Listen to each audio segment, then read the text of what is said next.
morning, everybody, and welcome. Thank you for joining us at this second forum around the topic of affordable housing and public open space related to the redevelopment of what is being known now as Brooklyn Village, an area in Charlotte's Center City. My name is Dennis LeCarry. I'm the Senior Assistant to the County Manager, and I have oversight for this project.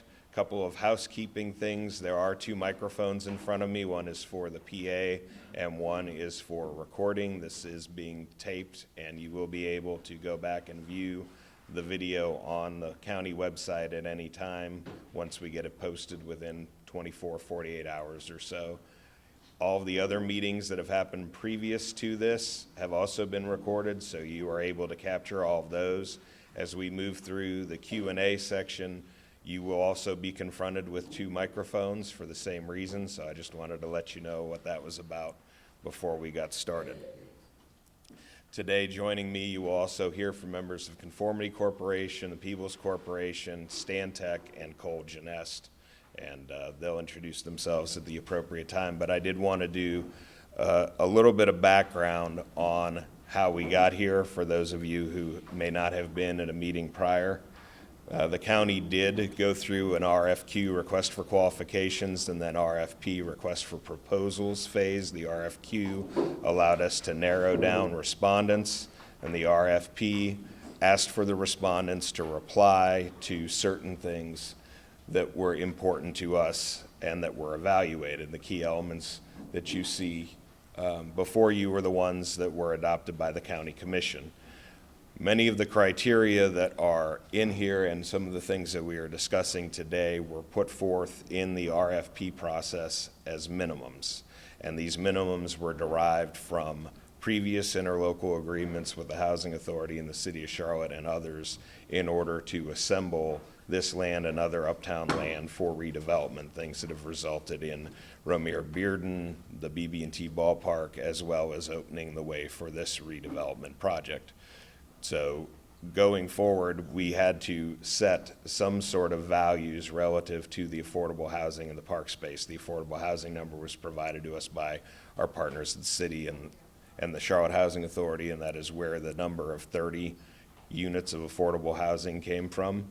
And the 1.6 acre park minimum that was put forth in the RFP was derived from the 2007 spectrum rezoning of that site, which had previously been approved. So what we wanted to see from the respondents was a commitment to a mixed use, more intensive development even than what had been proposed in 2007, with a neighborhood that was vibrant and active 18 hours a day. We wanted to make sure, obviously, that whoever we selected could perform financially. They had the experience and demonstrated capacity. The BK Partners response specifically included things such as calling out 2,700 jobs, both during construction and then ongoing as a result of this redevelopment, a commitment to at least 107 units of affordable housing, well in excess of the 30 minimum in the RFP, and a pretty robust retail program approach. We were also heartened by their commitment to a 35% MSWBE participation commitment, and that was also a topic of an earlier meeting, and that they were addressing everything on sites that the county already owned. With that, I'll introduce Monty Ritchie, President of the Conformity Corporation.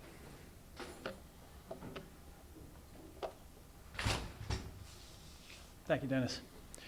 The scooter demands a quick explanation. So apologize for the racket I'll make with that through the meeting. I play some team sports and I tore a chunk of my heel bone out about 2 weeks ago and had surgery. So that's that. So thank you for putting up with the scooter. Apologize for that. I run a company called the Conformity Corporation that I founded in 1993. I'm partnered with Stantec, a global design and architecture firm, and the Peebles Corporation. We're supported locally and regionally by Perkins & Will, Cole Genest & Stone, who you'll hear from today. Cole Genest will spend some time on the parks. Cole Genest designed most recently the First Ward Park, and they also are the designer of the green next to the Radcliffe, which is a particularly interesting space. Urbane Environments, Gwen Jackson is in the back of the room, has been helping us out along the way, and Yellow Duck Marketing and many other folks locally. Don Peebles is the president and CEO of the Peebles Corporation. The Peebles Corporation is the largest African-American owned development company in the country. They have roughly $4 billion in development in the pipeline. This project, Dennis may have mentioned, is nearly $700 million, is likely to grow beyond that as we move forward. Don has made and will make every meeting going forward, but the Congressional Black Caucus has their legislative agenda meeting this week. Don is the chairman of the Congressional Black Caucus and was not able to make it to today's and last night's meeting, so apologies for that on behalf of Don. Talked a little bit about conformity, roughly $250 million in development since 1993. Nearly all of these projects have enjoyed accolades of some type, whether it's design, sustainability, innovation with building code, preservation, that type of thing. So we would like to think that the body of work that we have behind us is what allowed us to get through the RFQ process. It was a two-stage process, and after getting through the RFQ, cutting the teams to 3, it was after that that we were introduced to the Peebles Corporation, and it was actually Stantec that helped make that happen, so I want to thank them for that introduction. With us, and I failed to mention this earlier, from Stantec is, from Peebles is Gregory Cola, who will be up here with me during the Q&A a little bit later in the day. Stantec, huge firm, global, tons of offices, interdisciplinary. They cover just about every manner of design and engineering that you could think of, but they do have a Charlotte office here down in Airsley, and they will be working on this project from the Airsley location. By all means, you can check out their site and see the degree of and extent of their urban practice, which is quite significant across North America. We're going to start with affordable housing and talk a little bit about language. There's lots of discussion around affordable housing, and oftentimes the lexicon is a stumbler right from the start. Folks will talk about public, subsidized, workforce, affordable generally. What do these things mean? So I'm going to suggest a couple things here that are not things that I made up. These are sourced from locations like the Fannie Mae and the Urban Land Institute and others trade associations who are focused on these conversations. Public typically is 30% and below. When we think about public housing, 9 times out of 10, probably more so, federally funded, rarely any private money at 30% and below. Owned and administered and operated by housing authorities in various cities. Subsidized housing fits a gap between, say, 40 and 80%. And subsidized housing might use monies that are derived from tax credits, for instance. One of the most dominant tools for getting to the 40 to 80% product. The Charlotte Housing Trust Fund is a local example of some monies that are available for that type of thing.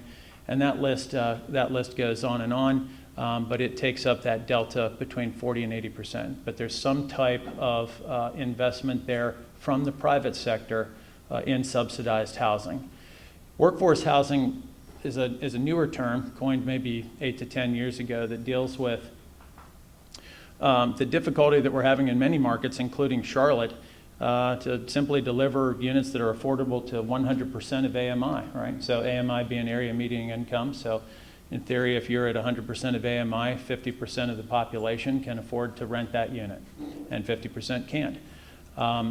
Oftentimes, new apartments that are delivered today are 120% of AMI, sometimes higher, and harder for folks to rent.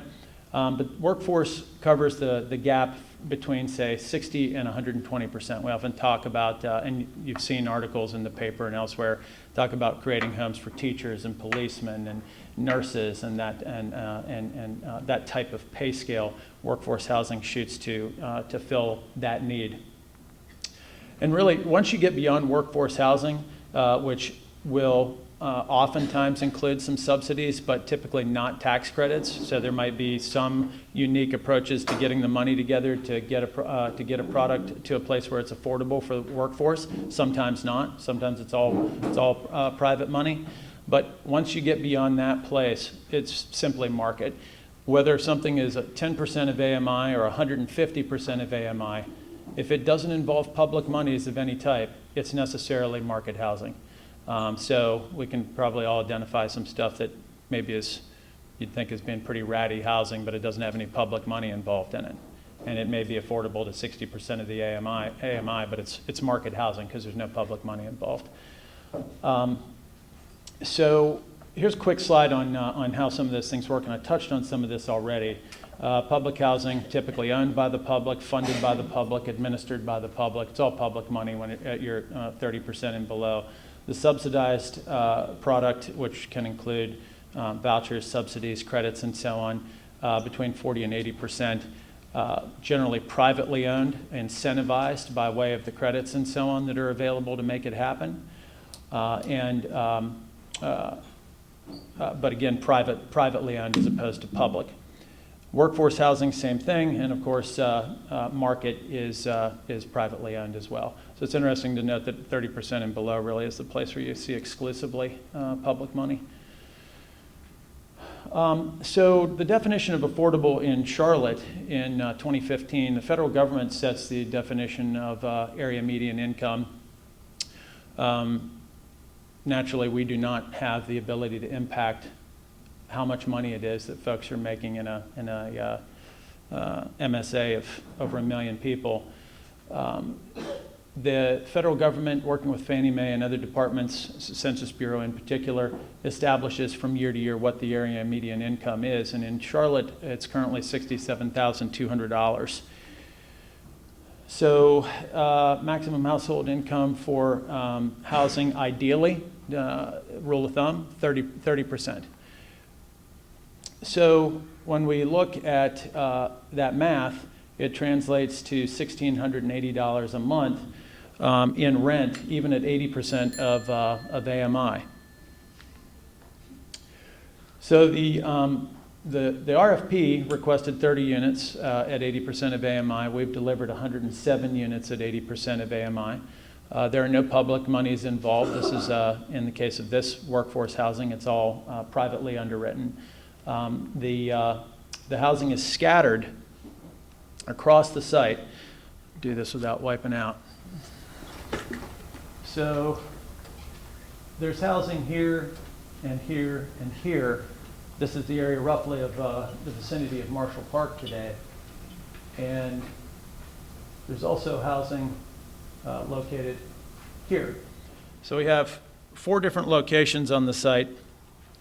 As it's drawn today, 1,070 units. There's actually over 1,200 units, but 1,070 rental units. 10% of the units that we have available for rent will be affordable to 80% of AMI, 107 units. The 107 units are scattered across the entire development. So the folks who are living in affordable housing, we don't have a building that has 107 units in it and the 80% AMI folks go in that building. Every building that we develop that has rental housing in it will have the 10% affordability distributed through those units. For those of you who are students of affordable housing, you'll know that that's a best practice today. So that's important to us, and we're committed to making sure that there are no buildings where folks who are in a strata of income are consolidated into one location. I'm going to take a couple questions on this now to get the dialogue going around affordable housing before we move into parks. We're only going to talk about this for just a brief bit now to get the conversation going. There will be additional Q&A at the end when we can talk about parks or affordable housing. For those of you who have been with us at other meetings, you will know that this is not a team that shies away from Q&A. And we'll answer questions until we wear out our time allowed or the church is kicking us out. So I want to thank also quickly Little Rock AME Zion Church and Pastor Warren or Walter for allowing us to be here. And if you've not visited the Grace AME Zion Church, the historic building in the back, you should do that sometime. There's a cultural center there, and my daughter has performed there a number of times due to a relationship with Trinity Episcopal School that's just a couple blocks from here. So with that, I'd like to take some questions on affordable, please. I'm kind of new to this discussion, but my question is around the 80% of the AMI. Are there any plans to provide housing for any of the other tiers of income, 60% or lower, or is this the only component that is being factored in? What you see today is a response to the RFP and our attempts, frankly, to deliver an RFP that would win, that would be successful. And the RFP called out 30 units. We've exceeded that by some 200%. These meetings are aimed at gathering the opinions of the broader community around these types of issues. They're all recorded. The notes are all distilled, and this information gets passed to County Commission. Today, what we show is 107 units at 80% of AMI. If you feel differently about that, this is the place that we need to talk about that. So I take that to be that you would be interested in seeing some other strata of income. So, absolutely, especially as it starts to meet the point where workforce housing and public and subsidized housing have a drop-off of needs that are being addressed. Okay. Do you have specifics on what that window is, in your opinion? My personal interest is in the area of senior housing. Okay. But I know that's a separate conversation, so we'll address that. And typically a 30% tax credit underwritten, oftentimes 30% of AMI a product, but that is an important product and a need for sure. I'm very disappointed that there's not more subsidized and affordable housing as part of this, especially on this site. The degradation of Brooklyn before I came to Charlotte was well known to me, given to me after I got here. And I see a city losing its heart because when money speaks everything, our city loses its heart. We spend $30,000 per homeless person in this city. If we had appropriate housing, that is 34,000 affordable housing units, we would save, that would only cost us $8,000 a person. So we are paying out of one pocket and into another. I just have a question about the housing units themselves. Will they be radically different from the market rate, or how will they? I know that the bill hasn't been designed yet, but just in terms of layout, how much will it change? Indiscernible from one product type to the next. Good morning. My name is Dennis Booth. I'm with the Wells Fargo Tax Credit Group and also the City of Charlotte Mecklenburg Housing Advisory Board. Is there a limit on how long these units will be held as affordable? So to date, the best that we've seen on long-term commitments from the private development sector, and I'm going to leave names out of it, is a recent commitment to 30 years. We've made the same commitment to ensure that the units are affordable for 30 years by way of deed restrictions or other matters of public record. Okay. And secondly, is there any, or has there been any attempt to partner with local groups that might provide subsidies to some of the lower income tenants, such as the Foundation for Carolinas? I can tell you that we are having conversations with a number of groups, some of which are more mature than others. There's certainly an interest out there. It's not lost on us, but by way of one example, a group that we're talking to referred to this as a generational opportunity. Part of the reason that we are together today, and this is a good place for us to transition to parks, I think, because you've hit the nail right on the head, is that affordable housing and achieving affordable housing impacts another piece of what it is that we presented to the county, which is our purchase price. Both parks and affordable housing have the quality of compressing the value of the land and what it is that we ultimately give to the county as a purchase price.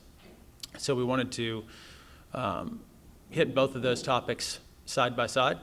And ultimately, the county, I think, is going to have some opinions on these things, and we welcome those as a byproduct of these meetings. We are having some conversations. In fact, I got specific authority to mention this. For instance, the Charlotte-Mecklenburg Housing Partnership is an example. So time will tell on how those things mature. It's all rooted in the negotiations with the county as we move towards documentation. Will you all accept Section 8 certificates in the rental property? I'm sorry? Will you accept Section 8 in the rental properties? Honestly, I don't know enough about Section 8 to know whether or not our units will even qualify. I think there are some, there's some construct around that in terms of where our pricing needs to be. So I can't answer that one. Although I would say that if anyone here has specific knowledge around whether or not $1,680 for, say, a 2-bedroom is something that can be serviced with Section 8 vouchers, I'd be interested in knowing more about that. So that's not a no. That's I need to be more educated on that. I don't know the answer to that one. That would be beyond the caps. Okay. You can't simply apply the voucher to any amount of rent, right? It has to be, okay. Hi, thank you. This is anecdotal in nature and completely just to go on the record. So feel free to answer if you will, or respond in any way. Please. I live in a luxury condominium right now in Dilworth, and this 80% of AMI is higher than my rent. So if that's fair to say that this is a rent that I could not afford or would find affordable whatsoever. Okay. Well, the one point I would make there is that when looking at affordable, oftentimes the 1680 is taken as a bucket of costs that make the total 1680. Utilities and other costs that are associated with the housing need to be rolled up into the number. So it's not necessarily just the face of the rent that needs to be taken in, that you need to service with the 1680, but other costs that are serviced through that affordability index besides just the rent itself. So that may make that may make some difference. Beyond that, I would say I don't have a good explanation behind the rent other than to say that it is 80% of AMI, and that's the way the math shakes out. But other costs are covered in that number. There's one behind you. I'm sorry, ma'am. Just briefly in response to your comment, I think that 1680 would apply to a family of 4, which would generally be a 3-bedroom unit. Sorry. So it would get lower for a smaller family size 2-bedroom, 1-bedroom example, for example.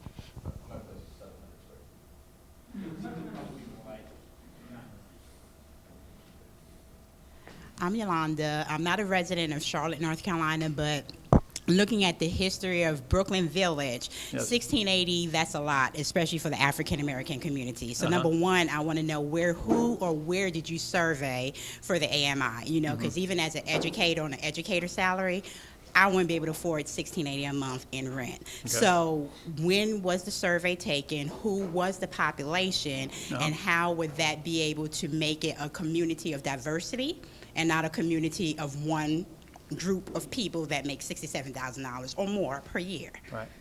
So the 67.2 comes from the Federal Census Bureau, and that's a 2015 survey of the entire Charlotte MSA that led to that number. So that's how we got to the 67.2, and then of course the 80% calculation is from there. The issue of diversity in Brooklyn is something that we've covered from the earliest days with folks who are former residents of Brooklyn and attendees at the Second Ward High School, for instance. We are very sensitive to the history of Brooklyn and what transpired there. But skirting the gap between, say, 66 through 71 and where we are 50 years later and what justice looks like is a complicated dialogue, but certainly leaving that land in a latent condition is not part of a justice conversation, and I'm comfortable that the folks who were impacted by that agree. Getting to a place that we have some diversity is something we'll continue to work on. We have a retail and economic opportunity forum coming up next that is aimed at, so one of the topics will be how we go about incentivizing small business that might not otherwise be able to be somewhere like Brooklyn Village. Smaller spaces, really digging in on underwriting minority businesses and finding ways to ensure that there's some diversity in our retail, for example.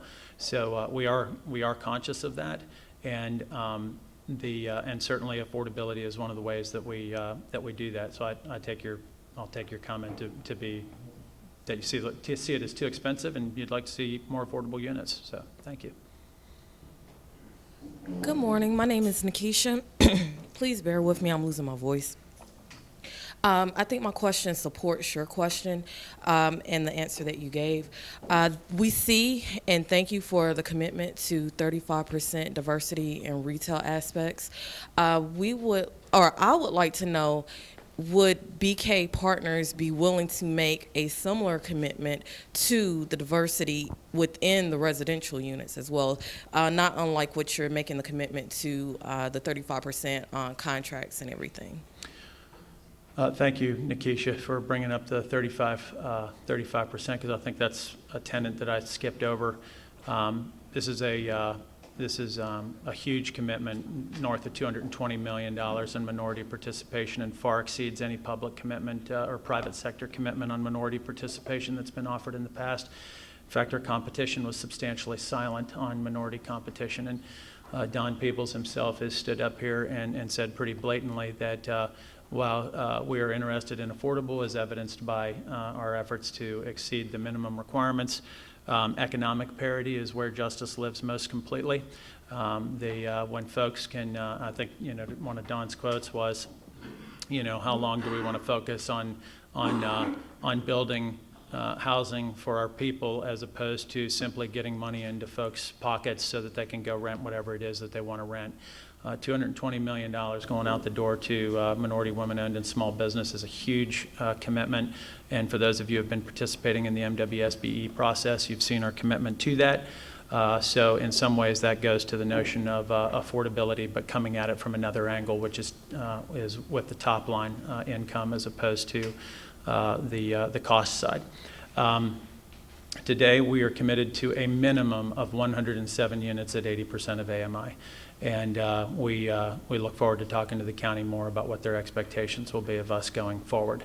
I won't, nor will anybody else on the team today, make commitments to additional affordability or unit count, but we do want to collect that information so that we can be negotiating with the county going forward. I'd like to take a time out here real quick and just flip to parks for a while, and then we'll come back around and do a question and answer session where we can address affordable at more length if you'd like to, or alongside of any questions that y'all may have about parks. I'm going to introduce David Dixon from Stantec's Urban Places Group, and he's going to walk you through the Brooklyn development. Thank you.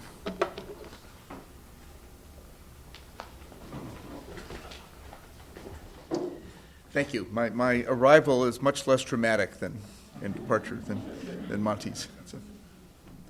And I'm not as tall. Anyway, it's really great to see all of you here. And one thing I really appreciate is the fact that a number of you have been to a number of these meetings and are obviously really committed to helping us get this right. We deeply appreciate that. So my name is David Dixon. I'm an urban designer, and I'm going to begin a discussion on another dimension of this,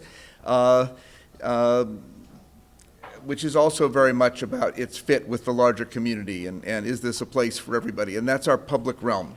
And a lot of this has been subsumed under the topic of parks, but it's a broader topic. It's, what is this as a place that welcomes everybody, and what kind of environment does it provide for you to sort of walk around and enjoy the city and enjoy each other? So I'm going to start by reminding all of us that there are sort of three sources of real inspiration for this project. And the first is history, and it's the history of Brooklyn. It's something that you've all just been talking about, directly or indirectly with Monty. There was an amazing vitality here, and part it was a vitality enforced by, segregation America, but it brought real diversity and life to the streets that we in many ways have had a tough time achieving since, and that's something we want to bring back. It's about connecting to the energy of one of America's really fastest growing downtowns and a place that is real economic energy and sort of contributing to that and building off of that. And it's about the future, because every city in America is basically competing to be a place where bright young people want to stay and work and come to, and we want to make sure that this is a place that attracts opportunity, and then make sure that we can help be part of sharing that opportunity. And that's part of the sort of economic equity comments, the 35%, et cetera, that Monty referred to. So let me jump to the public realm and how this is part of creating a real center of community for Charlotte. There are two components to this, Brooklyn Village South and Brooklyn Village North. Both of them really exist along streets. We're really building city streets. We're building city, not just buildings. So Brooklyn Village South is going to line up along Stonewall. There will be a major office building as a gateway to downtown in McDowell and Stonewall, a place where a lot of folks could work. But as you're walking down Stonewall, what you're really going to feel is an experience are shops and people coming and going who live and work and stay in hotels along here.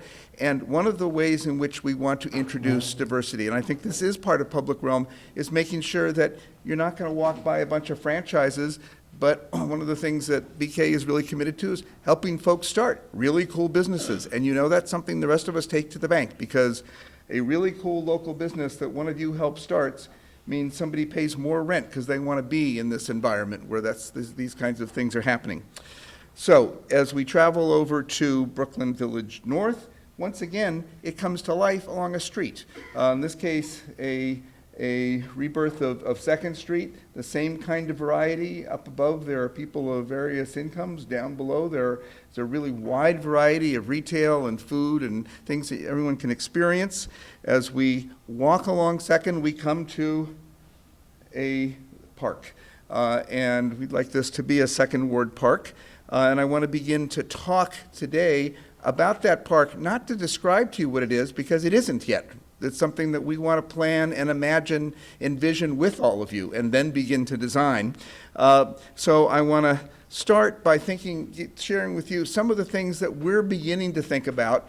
And I throw these ideas out, not so much, again, to tell you, but so you'll start thinking in your terms. What were the things you'd want us to think about that we might not even have begun to think about, that are really important for creating a great new center city park for all of you? So the first thing you wonder about when you create a new park is why?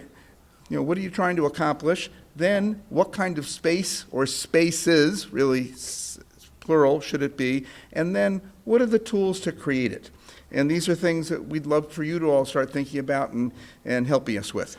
So first, why really matters. You don't just create a space to decorate the city these days. We kind of used to do that a lot. It's not an ornament. It's part of the life of the city and the life of the people of that city. So there are 3 things that we've really thought about here. One is that this park should be a social place. That means it's a place that brings different kinds of people together to get to know each other, to share activities. A lot of that has to do with water and other things that really invite people of different ages and incomes and walks of life to come together. A second is cultural. As we all know, Brooklyn has an amazing story. Amazing isn't actually maybe the right word, a really important story, and it's not just for Charlotte, but it's a story of America. This is a story all America shares in terms of what it was and what happened and where are people today. We want to make sure that this park tells that story, that when you walk through this park, when you walk through all of Brooklyn Village, you learn and share that story. I tend to really believe that those who don't know history or forget history are doomed to repeat it, and this is not a history we want to repeat. But we do want to know, we want to respect it and understand how rich and wonderful it was. And here's a chance to memorialize that story. And finally, civic. We're building an important part of a wonderful city, of your hometown. We want to make sure it's worthy physically as a place. So, what kinds of spaces might this park have? Can a park have? Well, it can have places that are interactive. I kind of love this because he's trying really hard to show off to her, and she's not looking. But should have those kinds of opportunities. You know, these water really brings interaction. And one thing that I wish this weren't so cropped, because what you'd see, there are kids of a bunch of races and backgrounds, and their parents are all watching them here. It's a way they get to know each other. It's a place that is a communal spaces where if one of you wants to have a picnic, if this church wants to have a great big church picnic and invite people from all over the Charlotte region, here's a place to come and do that. That park I just showed you before is in actually Birmingham, Alabama, and they have actually citywide potluck suppers there, which I think is just very cool. But things like a park should hopefully accommodate things like this. At the same time, it's a social space. A communal space is a space where people plan to come together. A social space is a place where people chance upon each other, discover each other. You know, you can hang out and have your 5th latte of the day, and hopefully you'll fall into a conversation with somebody else. It's one of those kinds of places. It's also, and this is something folks talked about last night, and this is why we want to learn from this, it's a place to find nature in the city. This is actually a very small park in Portland, Oregon, which gets photographed a lot, but it's because it's all about the nature of the Portland, Oregon region right in the middle of the city. A park can and should be adaptable. It can be one thing on a Thursday afternoon, another thing on a Friday night, something else on a Saturday afternoon, and something else again on Sunday, because there are different people who want to use it in different ways with each other or on their own. It can be and should be an intimate space where people can just share each other and share time with each other, and at the same time a personal space. And one thing I love about this photograph is those 2 kids and that guy, that could be their living room. In fact, it's a shared living room. They probably have 3 separate living rooms, and here's a shared living room that can be theirs. And it's a place, as I said, to tell the Brooklyn story through public art, through messages today with interactive public art. As you walk through a place, you can hear stories, hear music, see the people talking about what this place meant to them. We have an incredible power to tell stories today, and here is the place to do it. So then how? And again, nothing is infinite. You're going to hear our great colleagues from Brian Genest, our great colleague, talk about, from Cole Genest, talk about some of the tools for creating or designing and building a great park. I just want to remind us of how broad the palette is. So there are things, permanent things, fountains, trees, water. This is traditionally how we build parks. You can build a great park, or you can build a kind of a dull park, but you can build a park with these, and they're the foundation. But today we can do much more. This park, for instance, this is a plaza, a hardscape plaza that people walk across to get into a T station in Boston much of the week. But on Saturday mornings, it's a town square because you bring all these beanbags in and kids play and their parents gather around and they talk and food trucks show up. And it's a great public space when it needs to be.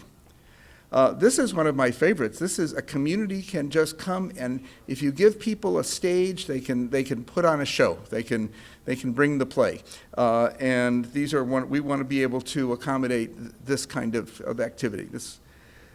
And finally, and this is actually my real favorite here. This is called the Up Truck. This is was put together by a neighborhood called Upham's Corner, and Upham's Corner probably shares a lot of, you can look at the people in the images and you know a lot about that neighborhood, I'll put it that way. And Upham's Corner basically got a grant to have an arts competition, and they hired an artist and they helped him buy this truck, and basically he turned this into an expression of the culture. This is the story of Upham's Corner. You walk into the truck and there's a changing exhibition that different people put on about their lives and what's happening. He painted the truck and he repaints it practically to tell the stories. When that truck shows up, an event happens. Food trucks come. If people want to make their event something that's really important about Upham's Corner, they bring the Up Truck. And this is the kind of thing that we can do too, that should be part of this park. So thank you very much. I hope this is will inspire ideas on your part that we've never even imagined. And we really look forward to doing this with you. Thanks. And Brian Genest. Hi, everybody. I'm Brian Genest. It's really gratifying to see the number of people that show up in the middle of the day on Tuesday. We had a good crowd last night, but we really weren't sure how many folks were going to be here today, so thanks so much. I'm going to continue the discussion on the parks. So let's talk a little bit about the bigger picture. And I just sort of want to remind everybody, I know you've seen some of these diagrams before, but you know, we're talking about the park and the passage, as we call it, Myers Passage, which is a linear park that extends through from one end of the park. We've sort of turned this diagram on end to make sure everybody's paying attention, but this is Stonewall, and this is 3rd Street. Here's the big green space, and then this is Myers Passage, which connects the entire area. And I want to talk some more about it because we haven't talked a lot about it, but it's very much a part of what we're doing here. And Myers Passage is actually the extension of Myers Street, which historically cut right through the middle of the neighborhood and disappeared. But Myers Street is just right out here on the other side of this parking lot. So that's a big part of what we're going to be talking about. The other thing that I wanted to mention in this slide is just the connection to the rest of the city. You know, there's lots of green space around the city, but it's really important for us to connect to Pearl Street Park, which is, you know, in that direction over here, over by Midtown. We're also going to be connecting back into downtown. 2nd Street, Martin Luther King is what we're calling part of the Ward Loop, which is to be a green street. So that's a really important piece of this. Trade Street, of course, is not that far from us, and that's a real important link back up to the square. So there are a lot of things that are happening in conjunction to what we're doing here in this particular space. Here's a little bit better diagram, and I know David showed you this earlier, but again, this is the development. This is the Walton Center right here, Stonewall. There's significant green space as part of this development. There's this linear park that goes through the historic part of the, here's the old gymnasium. We'll connect through the development, and then we'll end up in the park that you all have heard so much about. So don't lose track of the importance of this too, as well as this green space. It's very much a part of this whole concept. Again, another shot of looking back toward Uptown. Here's the Walton Center. You can see the passage, and then here is the primary green space. This is another shot looking actually to Midtown, which we don't often look at, but you can see here's all of the Metropolitan, here's the Walton Center, and you can see again, here's the open space, and this is Myers Passage looking toward Stonewall. Okay? Now I'm going to talk a little bit about some of the green spaces that are both in Charlotte and are in other parts of the country, and just some of the aspects of them that make them important. Remember, we've heard a lot about the size of this park, and you know, many people want this to be larger, but we want to show you how it's really about the quality of the space, not the quantity of the space. I'm sure many of you have been to places like Marshall Park that are huge, but they're empty. They're completely empty. So we want to ensure that whatever size this park is, that it is a great place. And this is a first example. This is the green, which is about 1.5 acres. Many of you are familiar with it. Our firm was fortunate enough to be part of it. There's actually a parking deck that sits below it that a lot of people don't even realize. But I think what's important about this is it is the green scheme. We heard a lot last night from folks that they want to see a lot of green. They don't want a hard space, they want green. So this is really the green scheme that I wanted to show you. And for those of you who have spent time there, there's a water feature. This park was actually designed around a theme of literacy. That's what Wachovia at that time was all about. So you can see this is called, for those of you who don't know, this is sculpture, which would be part of our park. That's called the Exploding Books. There's the fish fountain, which is part of a nursery rhyme. And again, those are the kinds of things that you're going to see show up in this park. The theme, of course, is paying attention to the history that is so rich here. There's a great example of that. This is Gateway Gardens, which is over in 4th Ward. It straddles 3rd and 4th Wards, and it's part of a development that Bank of America did many, many years ago to help revitalize this neighborhood. Again, it's about 1.5 acres. There's the green, which also has parking below, and then there's a larger covered open space that is a hardscape space, which is used for lots of public events. And again, could something like this be appropriate? That's what we want to hear from you all. I'm going to leave Charlotte, and I don't know how many of you are familiar with Pioneer Square, which is in the heart of Portland. Anybody ever been there? Very, very, very popular place. It is completely paved.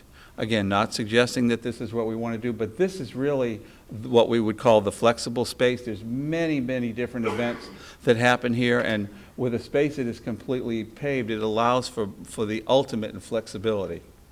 There's also transit right along here. There's some wonderful seating here, and there's just so many. This is called Portland's living room. Savannah, for those of you who've been to Savannah, again, a typical square is about 1.5 acres. Our park will be a little bit bigger than that. But again, this is the green scheme. It's quiet, it's passive, but it's very, very green and shaded. Would something like that be appropriate here? Perhaps some other spaces that some of you are not have heard of. This is Campus Martius in Detroit, Michigan. Again, a very, very flexible place. You can see there's a lot of pavement here, lots of different activities that go on, but there is also some green space. This is Center Park in Boston. This one incorporates a dog park, right? There are going to be a lot of people living around here. We have to think about people and their animals, which sometimes gets forgotten in places like this. And again, you can see some of the other things. Does this space want to be contemporary? Does it want to be traditional? You know, there are just so many things that we need to hear from you all on what this really important place wants to be like. And then Post Office Square, one of my favorite places in Boston that's been around for quite a while. Again, it does have parking below, but this also has a beautiful arbor. There's a wonderful restaurant that sits right here on the green. It's very, very popular, beautifully shaded, water features, again, the kinds of things that this is more traditional in nature. And then to talk a little bit more about our space specifically, you can see this is the green area right here. This is 3rd Street as it's presently located. We'll sit right on Green Street, on 3rd Street, with development coming right up to the park, which I think is also very important. You can see there's another green area that's to be located, and this is the beginning of Myers Passage. There'll be another public green space, and by the way, Myers Passage is all to be public. You can see it actually cuts through what would be private development, but it's all to be public space. Overlaid, and I haven't talked about this yet, we also are looking to take this street, which would be a new street, and that's what we're calling a festival street, where it could be closed off at certain periods of time. It's completely hard, and you can see the space would grow by even that much. And then, of course, you can see where Myers Passage would connect. So, you know, although this is about 1.8 acres, you can see how with Myers Passage, it actually grows to a much bigger area.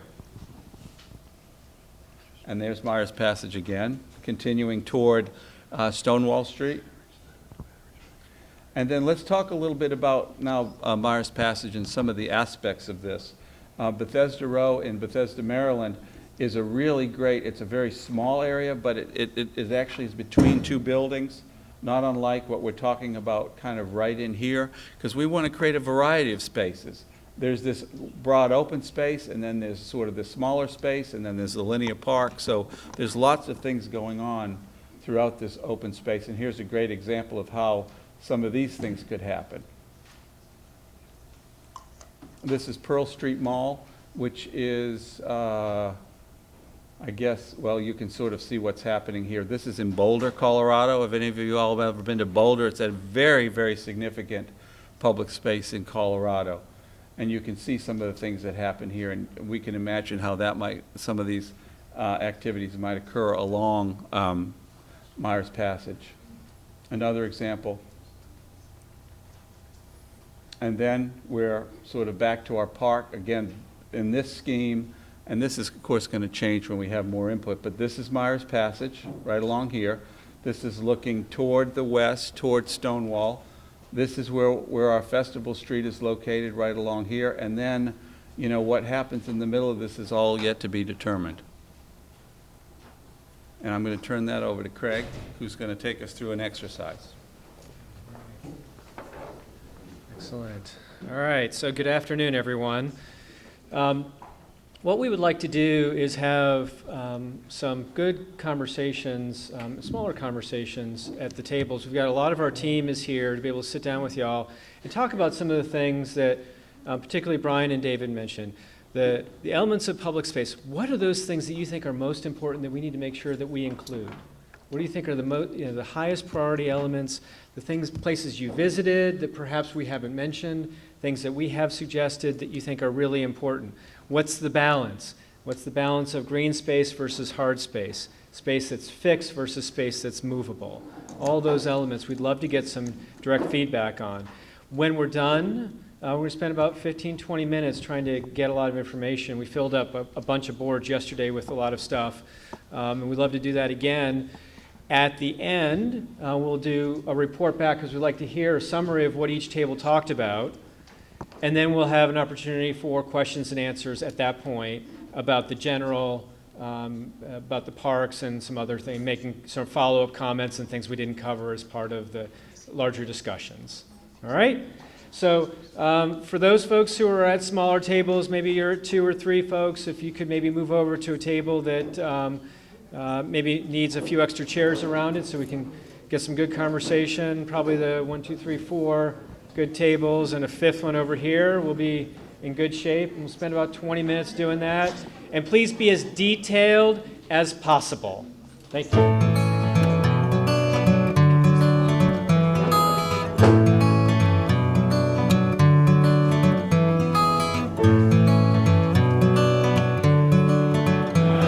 So please do 2 things. Identify one of you as a reporter and bring your ideas together.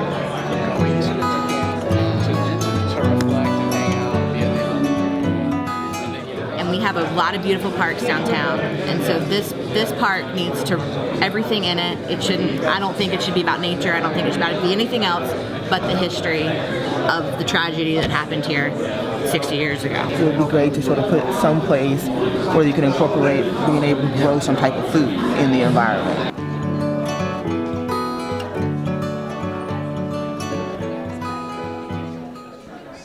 I just quickly wanted to acknowledge one of our elected officials that's here with us today. Pat Cotham is at the back table, County Commissioner. The question I was going to ask you earlier was, I voted against this, nothing against these gentlemen and ladies who are here, because I did not want to lose Marshall Park, and because we're 95th in parks in the country out of 100, and I didn't want to lose that because to me that's a gift to the future. But there's beautiful trees over there, and beautiful trees give a shade. And as I look at the plans, the day that we chop those trees down is going to be a really hard day. And I just wondered if there's any way, because of what I heard last night, and maybe the people here today think about, shade, can we save any of those trees? And so that's why I wanted to ask it earlier before we had our discussion. But thank you for letting me ask it now. And fantastic question. We actually I know at my group we talked about shade quite a bit, and part of the reason why the park is oriented the way it is to be able to capture as many of the trees that are there today. Some of them, because of the topography of the land, they probably will have to be replaced. And hopefully in 20 or 30 years we'll have a great canopy. But I know lots of other groups have had some discussions about more shade in different areas and creating more canopy that's more useful. So why don't we start here? Is there a spokesperson for this group that wants to volunteer? Hasn't been volunteered? All right, we'll go to the next group, and you all can decide. We'll go to, I know y'all already.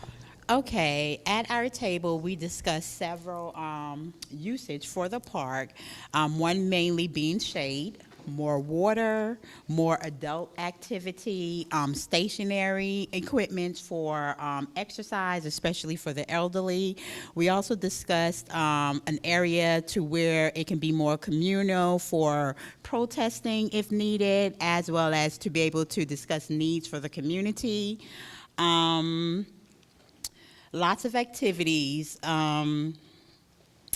I think I covered everything. Technology with interactive water, something similar to the Vegas Strip or Holy Land where they have like water shows, something similar to that. But pretty much being more engaged to where it is useful for everyone, from children all the way to our senior adults. I forgot to mention we'd like to keep the reporting to 2 minutes, but you did a fantastic job with that. Who's over here? I'll try to include more things that maybe weren't covered yet. We like the fact that the culture and history of the Brooklyn Village is honored. We think bringing the culture and community together honors that well. We'd like to see maybe more space, but we want very sustainable features. We want it to be very sustainable, I've said that, renewable and peaceful, and really an emphasis on nature and keeping native plants as much as possible. One of the things we talked about too is having a pedestrian connection to Baxter Park and Pearl Street Park, which might take some doing from the city. And to have flexible space to allow flexible programming. Is there anything I left out? Simplicity and greenness. Thank you very much. Over here. And I've been told by the cameraman to ask you to stand up. All right, a people mover up and down Myers Crossing, intergenerational playground, explore improvements to the existing underpass under Stonewall Street, the Myers Passage it's called, climbing structures, linear water feature along the length of Myers, public restrooms, lots of them, ADA accessibility, a skate park, community gardens, focus on pedestrian safety at Stonewall 3rd Martin Luther King crossings, move events from the square uptown to this park because events here would be less disruptive to transportation. Frank Manigo. Basically what we want to do for the overall park is have more trees, flowers, and less concrete. And we want safe street crossings, especially with interaction with the cars. And we want murals depicting the history of the Second Ward area, Brooklyn area. Water to play in, and fish in the pond.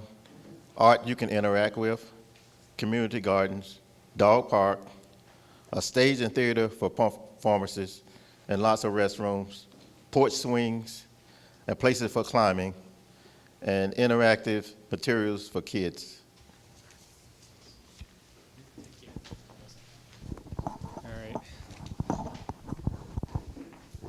Over to this table. Let's take it. Thank you. We also talked a lot about safety, and we talked about the loss of the park space that we're having. And so rather than lose the park space and improve safety, we talked about taking the 2nd Street and C Street number 2 off and having those not be through streets, but having them be incorporated as part of the park system. We talked about integrating the Myers Passage as a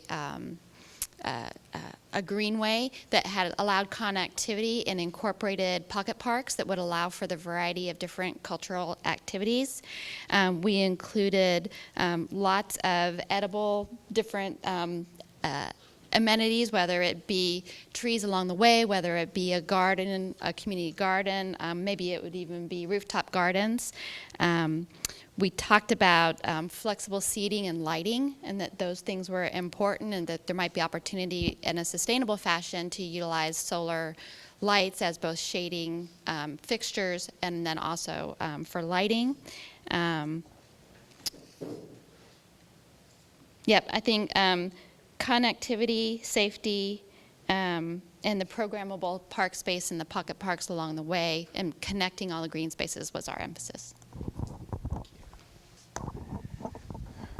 All right, last but absolutely not least, Aaron got the short straw. All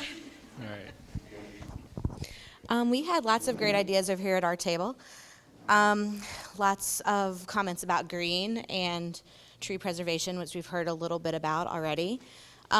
Just really making sure that this stays very accessible to the public and welcoming to the public. Looking at all different types of the population and ages, including seniors, and providing some play space for children as more people will live here. An urban dog park, which we actually don't have one in Charlotte that's open to the public, which would be great. We talked about really bringing life to the streets, so making sure we have setbacks that accommodate amenity zones and outdoor seating and different things like that, so that there's a really lively transition from the buildings onto the street. And then the last is, while there's like wonderful plans to honor the history of Brooklyn Village and really kind of the tragedy that happened here in all of America during that time. You know, the park is really an opportunity to honor that. And so I personally would like to see a lot of research into the people who still live in Charlotte that lived in Brooklyn Village, and how did they use their public space, and how did they play in the streets, and what was important to them. And I'd really love to see that reflected in the park, because the park is the real opportunity to honor our history, which is something that Charlotte hasn't really proven to do well in the past. So, did I forget anything, guys?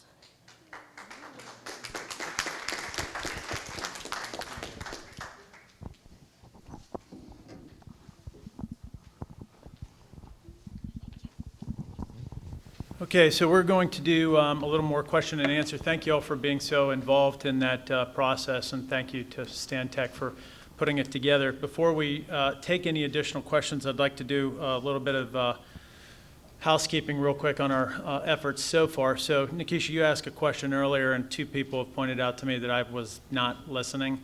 So, to the extent that the question is around fair housing, as opposed to affordability, and making sure that while we're working toward these goals to get folks at 80% of AMI into these spaces, you know, you've been attending a lot of these meetings, and we've spent some time talking, and in addition to being a federal law, we will be committed to making sure that those laws are upheld, and that we manage to those outcomes so that we're treating everybody the same. No, please. That and then the component of diversity that you all are bringing to the retail space and the commitment to diversity for minorities, women, and business owners. What commitment to diversity can you all begin to think about when it comes to residential spaces as well? And that may then open up the space that you have in the retail space for creative ideas on how you're going to structure and build out the building so that you can create that diversity there. We want to ensure that there's diversity also in the residents, because we understand that there are some challenges, and you all can't take on all the burden as developers, but how can we begin to facilitate that conversation so that the diversity, we get to that diversity number that we want to have in the space. Thank you for expanding on that. Couple other things here. I want to recognize Reverend Dwayne Walker, who is the pastor for this church, actually, as opposed to Reverend, for offering this facility. Thank you very much. We were here last night as well, and I just want to acknowledge him and the church for allowing us to use the space. Thank you, sir.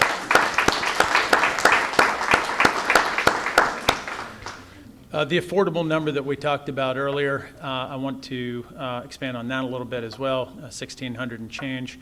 You know, the county will have the flexibility when negotiating our documents to really mandate whatever they feel like mandating. So looking at DC as a model where you can actually find an 80% number, it's hard to find data for from tax credit operators and others in Charlotte that goes to 80%. Most of them let off at 60. But DC offered a model that we were looking at while we were talking on the side here that was at an 80% number. And it was 1,600 and change, but it was for a four-person family.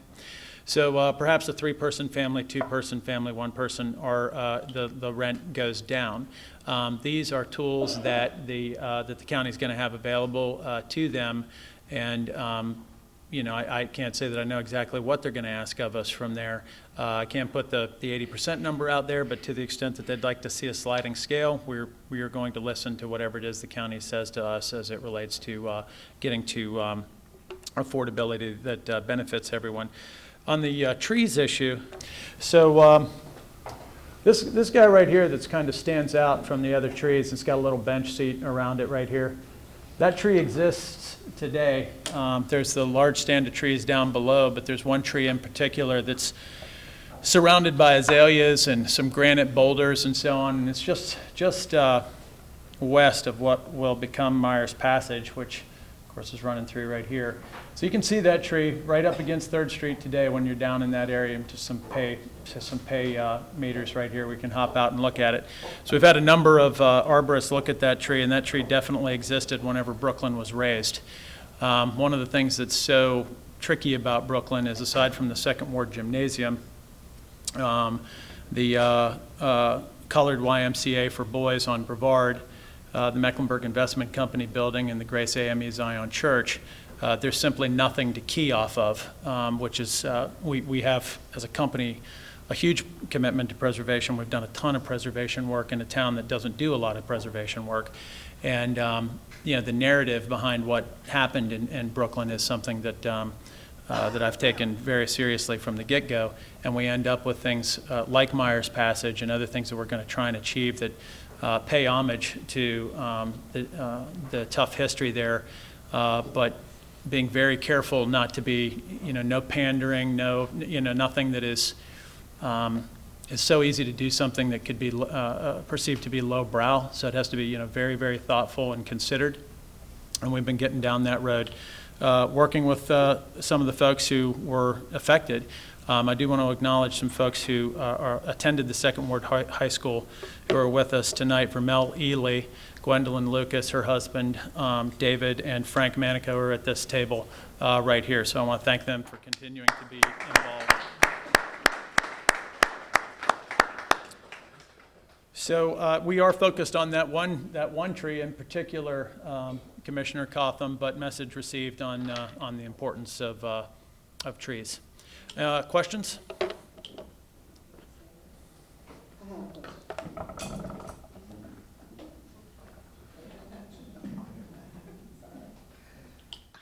My question is about, first of all, I appreciate all the open meetings. I haven't had a chance to attend some in the past, but I had a real serious question about Brooklyn.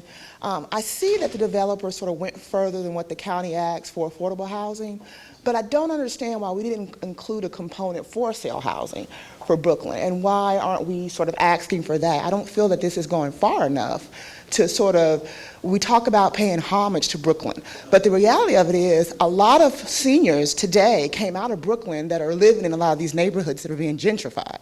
And so it didn't talk about a senior housing component, it didn't talk about a for sale component, and I'm wondering, are we really opening our eyes to really see how we can make Brooklyn better? I mean, we'll never be Brooklyn what it used to be, but it could be a place to have a better sort of cultural identity, a place that really wants to be inclusive. When we talk about seniors, when we talk about for sale, a lot of people don't realize when we just keep the conversation about rental units, there's a less amount of time people can stay in rental units. You understand what I'm saying? And when we look at it from a citywide perspective, we look at sort of how housing and education is linked.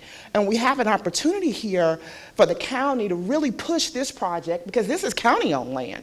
A lot of these other land is developer-owned, it's private, and a lot of them don't want to jump into affordable housing. But why can't we have conversations about reducing the cost for developers to acquire this land so that we can also incorporate for sale affordable housing and some senior components to this development? I don't think the county has went far enough in asking for us to really do something serious with Brooklyn. I think it's just sort of, you know, tip-tapping around what needs to happen here.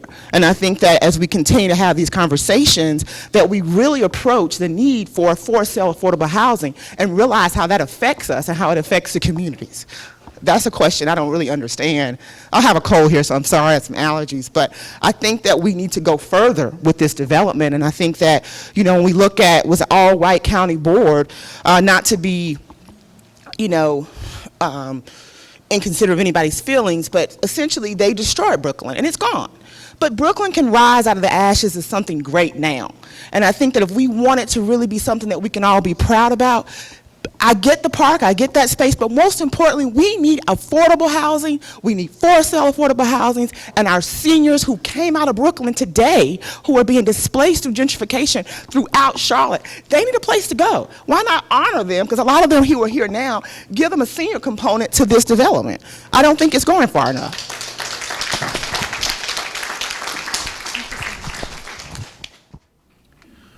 Thank you. Message received, there are a variety of products out there, 30% AMI products for seniors, 60% of AMI products, tax credit products, a number of different tools that can be used. So your points are taken, and I think the county, well, I know the county will be taking up every minute of what it is that we're doing at these meetings. Message received loud and clear on that one. I do just want to quickly point out, there was one comment there that I just want to set the record straight on. Ella Scarborough, Vilma Leake, George Dunlap, and Trevor Fuller are not white. It is not. And interestingly, they're actually, that board also was not all white. The Redevelopment Authority was not all white. But but point taken on the affordability component, absolutely. Did you want to say something to that, Gregory? Just our plan will have for sale housing. It's going to be a market-dependent thing. If rental is better at the time, great. If for sale housing is the way to go, then great. So I don't want to make it seem like this is going to be a rental period, because the way that this market's going, it probably will not be. It'll probably be a mix of rental and also sale. We actually show a total of 1,200 units and change, 1,070 rental, and 107 of those affordable. I think you may have been alluding to the notion, and please set me straight here, that if that where we have for sale product, you're going to be concerned about. Let's not talk about affordability only when someone's renting. Let's talk about equity opportunities and where does affordability come in where there are equity opportunities, where there is ownership opportunities. Am I hearing you correctly? Exactly. Okay. And just to make sure I understood, I thought that what was proposed was just for rental piece. You said that that's not true? The affordability. Wasn't that just rental only? The affordability today is prescribed on the rental product only. Yep. So yeah, point taken on how do we get to some affordability where there are equity opportunities. Thank you. Can you tell us what the percentage is of the owner occupied versus everything else? It's not all rental.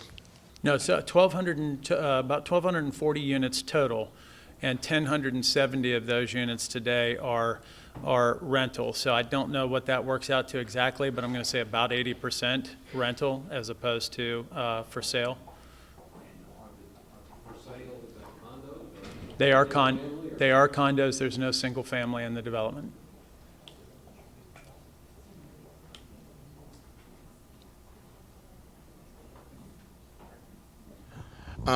My question is for clarity on the situation with regards to how you're going to keep housing affordable.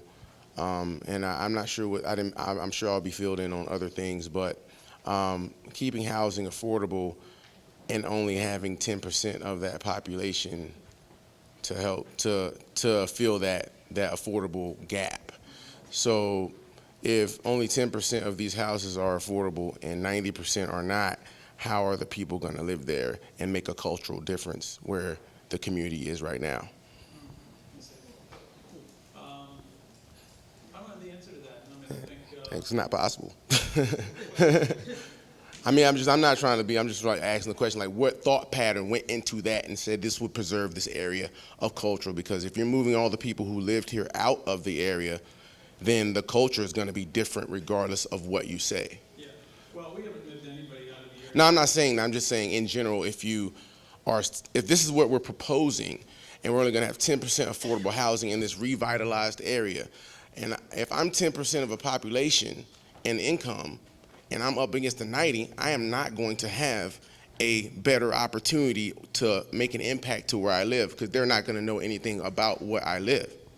So, I mean, you guys had this formulation of cultural deal, but I'm taking a step further back and just saying, how do you really see this happening to preserve this culture of Brooklyn Village? And I don't know much about it, but I just came because this meeting said something about community, and I wanted to know, like, those questions. So this whole thing has been pointed toward preserving culture, and now you say the numbers, and I did the math, it's like 10% is affordable housing. So how do you come to like preserving culture? That's what I want to know. I got you. So yeah, so the let's separate history and culture, and respectfully separate history and culture. Our efforts to pay homage to Brooklyn is one thing. That's difficult in and of itself, right? How do you do that, tastefully, subtly, but in a way that's genuine? Getting the culture right would inform that even more completely, right? But it's different than, say, placing, murals and programming the park just so, and being aligned with the right nonprofit consortiums to get to quality programming that's driven by folks who have an interest in what happened there. The Gantt Center being one of those groups who's we'll be with very, very soon to start talking through some of those alliances. Even though that's a difficult thing, the culture piece is an even more difficult thing. So, point taken on that, which I'm a fan of repeating these things back to make sure that I'm getting it, because despite my best efforts, I obviously didn't get it with Nikisha earlier. That you're not convinced that 10%, while trying to get to, say, the cultural piece that is part of getting the trying to pay homage to the history, that 10% may not carry the day on that. That number doesn't work. I mean, you get 90% of something and 10% of something. 90% is going to take over every single time. Ken, do you want to speak to that? Yeah, just, I understand that housing is a large piece of this project, but it's not the only piece, right? And so, we're looking to create culture through other aspects other than housing. For example, so I think, but think about the types of shops that we could have. I mean, we have 270-something thousand square feet of retail space, and we're going to program that space, part of it, for types of shops that were there. For a gentleman like yourself who maybe wants to start your own restaurant or business, that could have an opportunity to be in that store. So it's not only for the people who live there, it's for people who are going to be coming in as well. So I don't want to say that the housing is the only part of it, because it's the long-standing businesses that will be there, and it's the jobs that we're going to create. So, maybe somebody today is at an affordable level. Let's just say the money they make.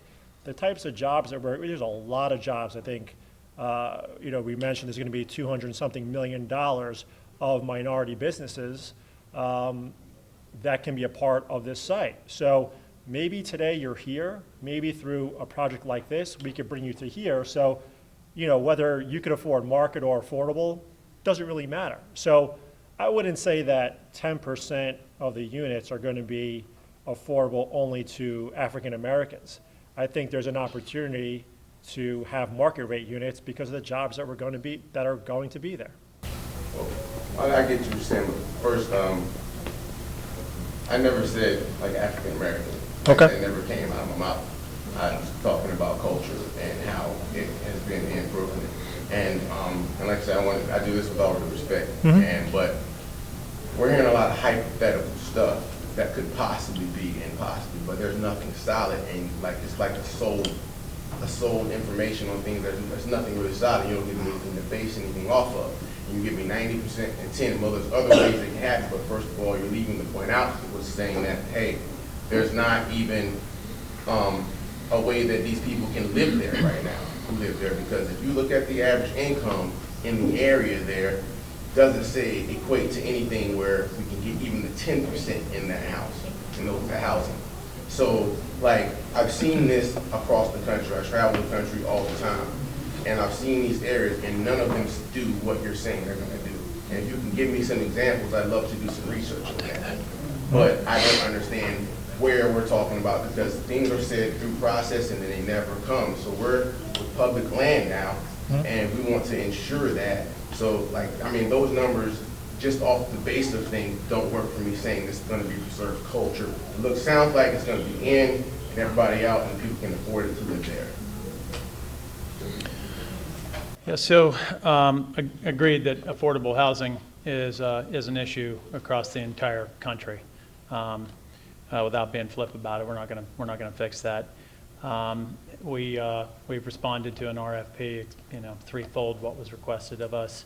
I have a sticky note here that I want to thank someone for who was kind enough to leave this. The sticky note clearly for the presenter says this isn't a forum, this is a pitch.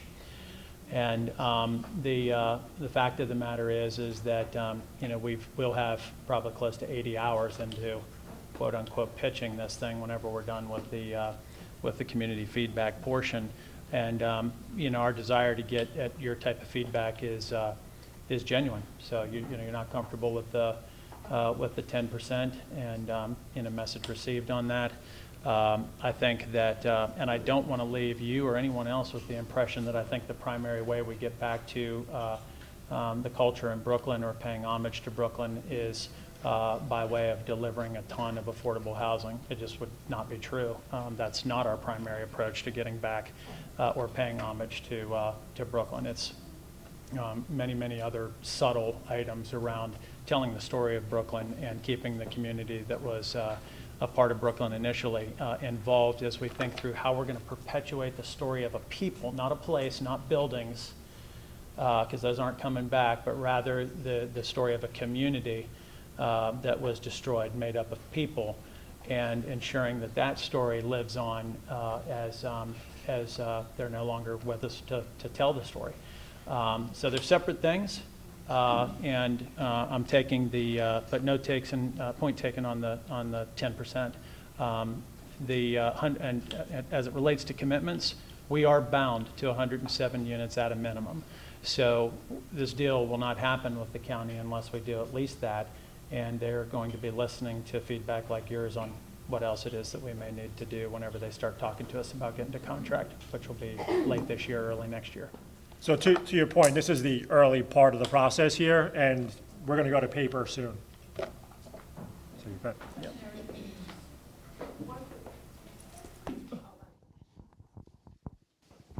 Okay, I have a trick niece. I'm not able to stand up for it. My question gets back to the figure $1,680, and it's a question. This is affordable rent. Well, I did some figuring over here. If you had a $145,000 home based on 30-year mortgage, which would be 360 payments, you're talking about 4 times what a person would pay for rent on a $145,000 home. So I'm back again. How is that affordable? So you land on the point again around lexicon, which is one of the reasons we opened with that. I mean, what I'm hearing from you, and we've heard from some other folks, you disagree with the notion that 80% of AMI is affordable. That's what I take away from that. I can't really speak to whether it is or isn't. I think your point is valid, but it is in fact 80% of AMI. That much is for sure. AMI is created by the federal government, is it not? In response to actual census figures in the Mecklenburg County area. Somebody needs to tell them they need to revise that because. Where do you get the numbers from? Like, where the That's numbers what I'm come from? trying. What's the number based on? 1680. There's a big difference. Numbers can be manipulated in all kinds of ways. Even if you were just paying for a condo or an apartment, like the gentleman said over here in the black polka dot shirt over there, he couldn't afford it. Right. I couldn't afford it. So how is that affordable housing? I don't get it. Yep. So, well, quickly, the 67-2 is the Charlotte-Mecklenburg MSA, so it includes things like Gastonia and Rock Hill. It's not individual census tracts in the area; it's the market broadly. But again, I think your point, and we're listening to this, is you don't see it as affordable. You feel like there need to be other income strata that are serviced, and that the rents are lower for than what you're seeing right now. So, acknowledged, and thank you for the feedback.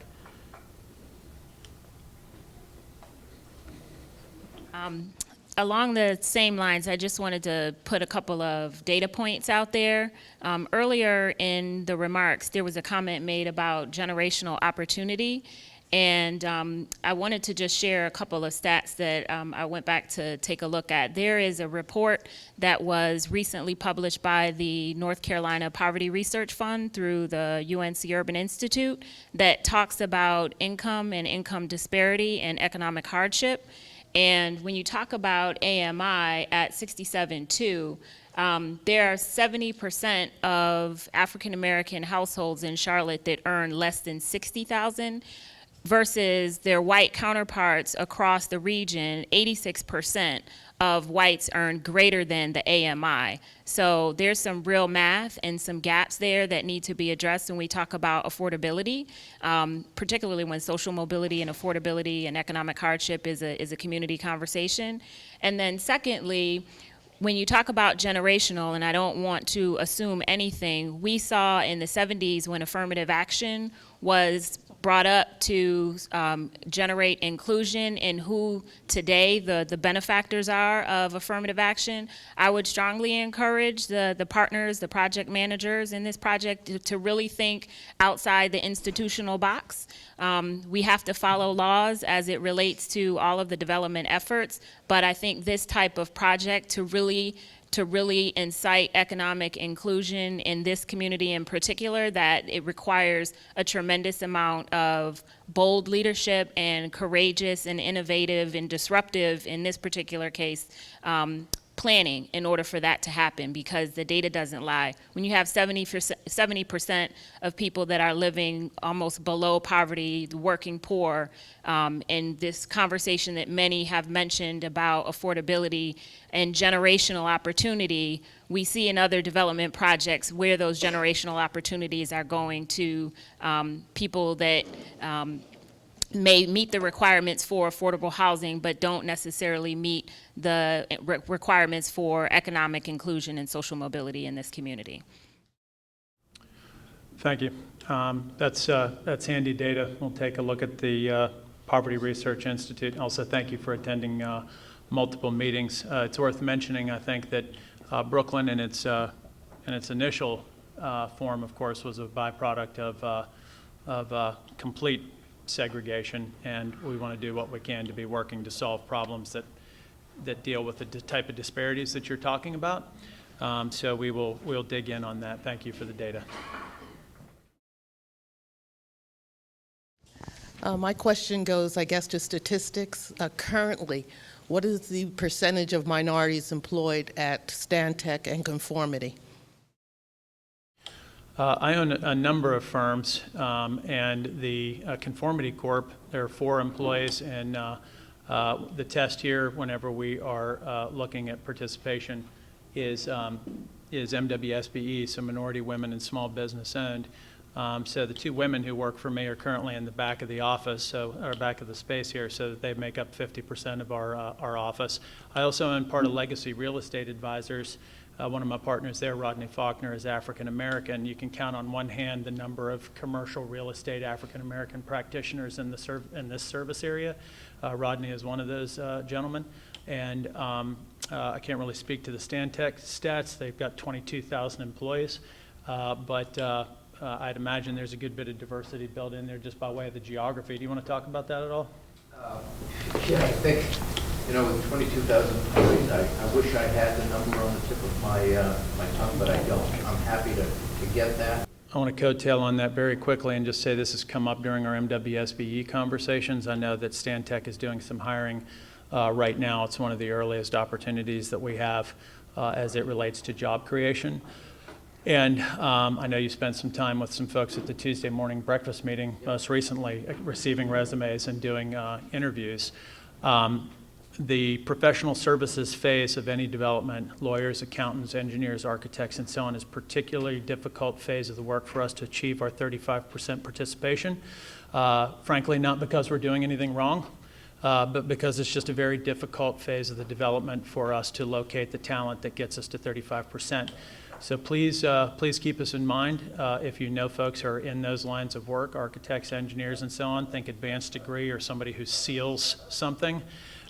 We would love to hear from them because we are currently building our database on that particular set of skills. And then, of course, I'm sure Jeffrey will get his stuff out as well. Mr. Genest had a diagram up in the presentation earlier of public spaces surrounding the park and how they connected. I don't know if you can find it or not.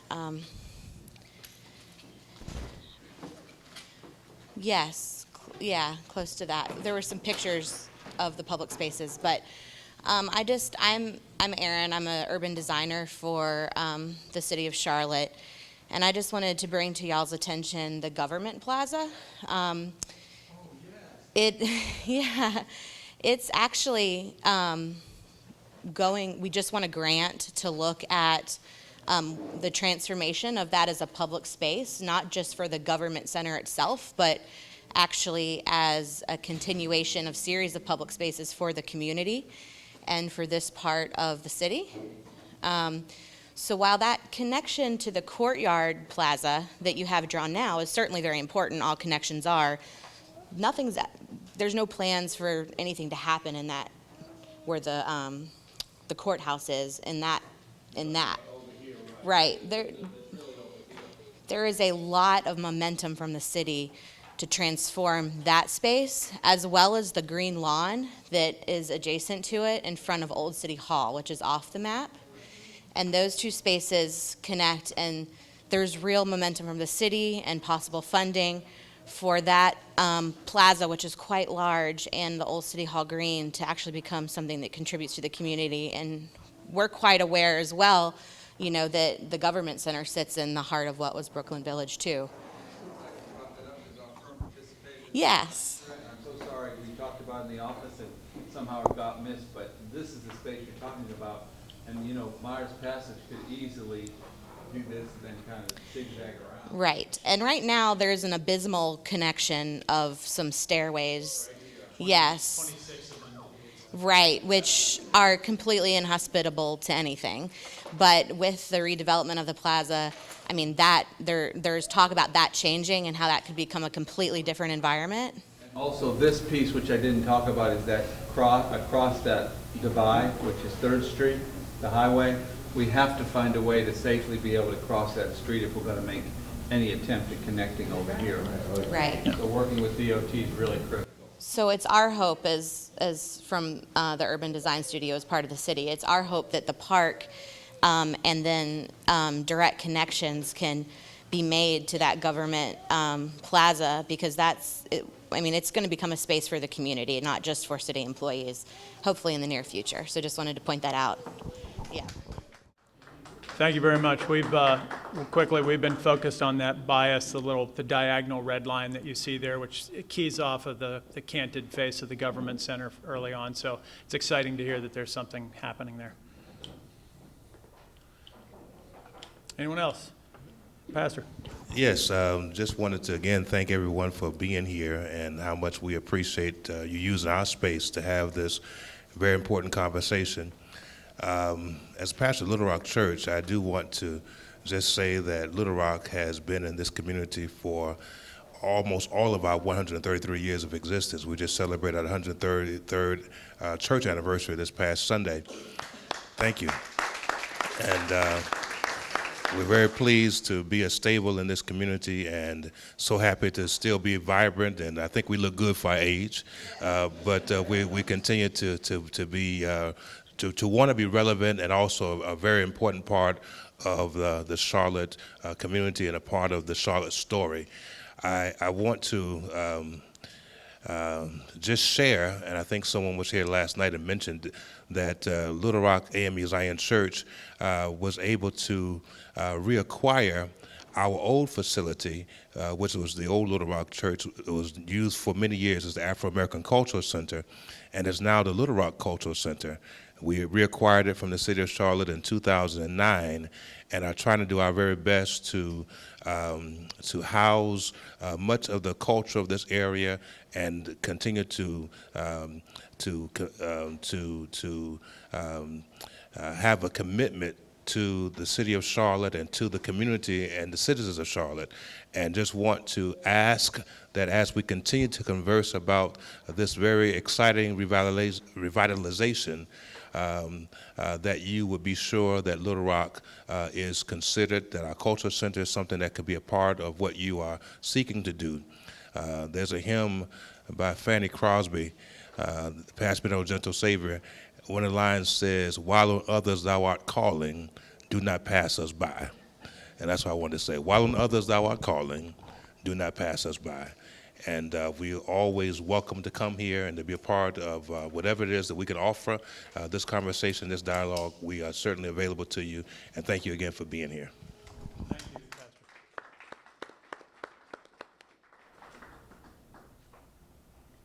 Any other questions? I've lost track of time. If some, am I getting this? Okay, is it time? All right.